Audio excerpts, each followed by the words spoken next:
We have before us NC Kids Overdrive website. This is a digital library utilized by K 12 students where they can borrow books within a 14-day period utilizing the Kindle device or within the browser itself. So, option A, when you are downloading or borrowing a book, it could be read within the browser. This book here is Good Night Lab. The way you read the book is you slide your finger over if you are on a device, but here for recording purposes, we are on a desktop.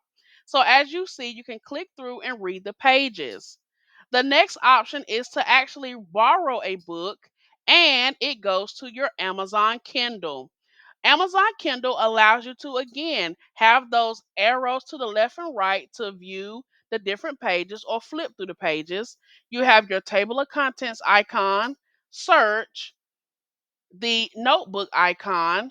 Also, you have reader options here, such as the font size or the font itself, page color, layout, and margins. You also have a bookmark option, and then you have the three bullet points to the right.